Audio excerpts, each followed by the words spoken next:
This video contains harsh language, specifically English. Warning: the following video contains opinions, and they could even be contrary to yours. Please remember that even in the heat of the moment, it's about opinion.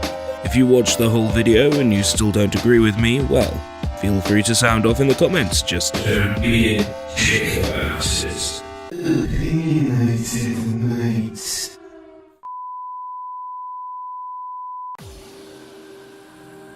You know, this is really fucking pissing me off. I wanted to do an opinionated mate video on this topic because I have fucking had enough. In the last 3-4 days, in the last week, there's been this culture online where suddenly it's cool to hate Rick and Morty, in the same way that it's cool to hate Oasis, it's cool to hate Coldplay, it's cool to hate Sonic the Hedgehog, it's cool to hate. Whoa! I don't like nothing and I like that fine. It's cool to hate, apparently. Don't you think that when you look at a fan base of a show and you make fun of those people, that you are becoming just like that fan base? I mean, just how the fan base of Rick and Morty is ridiculously obsessed with the show to the point of fanaticism, can the same not be said about the people making fun of the show?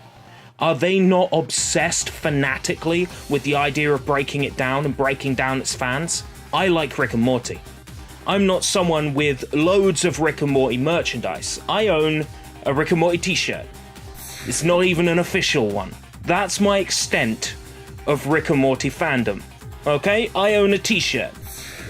Does that instantly make me a fucking autist fan of Rick and Morty, or whatever nasty words you want to use? No.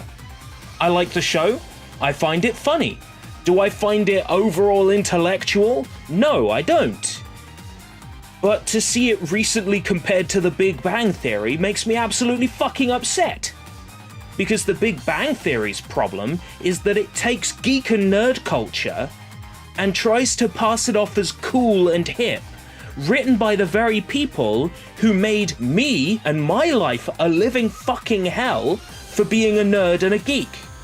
That now all of a sudden it's cool to be a nerd and a geek, but only if you're the right kind of nerd and geek. I get it, I see the connection. I see the whole hipster thing. It's hip to like Rick and Morty. It's hip to fuck bees. Does that mean I do it? No. Probably would if My the Bee was about human size. But we dogpile on a product because of its fan base. I think Undertale's pretty neat. I don't like it. Certainly don't love it. But I don't like it. I look at Undertale and I see a very well constructed game with multiple endings, some interesting themes bubbling underneath the surface. Undertale, the fan base, not excellent. However, does that mean Undertale is bad? No, it means the Undertale fan base is bad. Some of them anyway, which can be said about all fan bases. There'll be a bad egg somewhere. So Rick and Morty. Rick and Morty, a good show. Entertaining, funny, not intellectual. As people keep saying, it's not intellectual. But it's funny, it's entertaining. It's got good voice work. The improvised comedy is funny. Rick and Morty, the show, good. Rick and Morty, the fan base, if we're talking about fanatics, bad. But like I've said, there's bad eggs in every fan base. If you are a fan of something, does that automatically make you part of its fan base? Does that automatically make you a fanatic? I don't think so. You could say that I'm just tripping over words.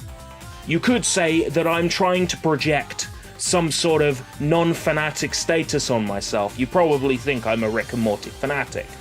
I'm not. I just like the show. I might occasionally quote it on a live stream. That's because I have fans who like the show. Does that make me a Rick and Morty fanatic? No. I was even offered some Szechuan sauce to be sent to me from America, and I declined it. If it comes to the UK, I will try it. Of course I will.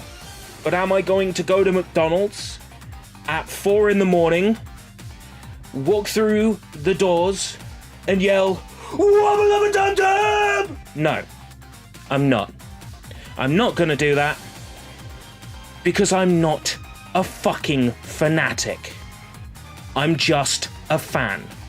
Not everybody who likes a thing is the worst of the people who like a thing. Millions of people love Sonic the Hedgehog, but there's only one Christian Chandler. Just because you like something, it doesn't make you a fanatic. So dogpiling on a show, or a video game series, or anything, a movie, a person, for the quality of people that are into them or it, it's fucking stupid. Separate a fan base from a show. Separate a fan base from a game. Separate a fan base from a movie. Try to enjoy the product for what it is. Don't let whatever people associate with it ruin it for you. There's too many people that'll go, oh, internet celebrity I don't like endorsed this game, therefore I won't play it. Separate. Separate. Like you should separate a person from their art, you should separate a product from the people that follow it. Especially if the people that follow it, a lot of them are fucking weird. Just separate. Just separate. Just pry them apart and try to enjoy something, rather than be the exact elite hipster that you're making fun of by making fun of something because it's cool. But that's just my opinion. What's yours?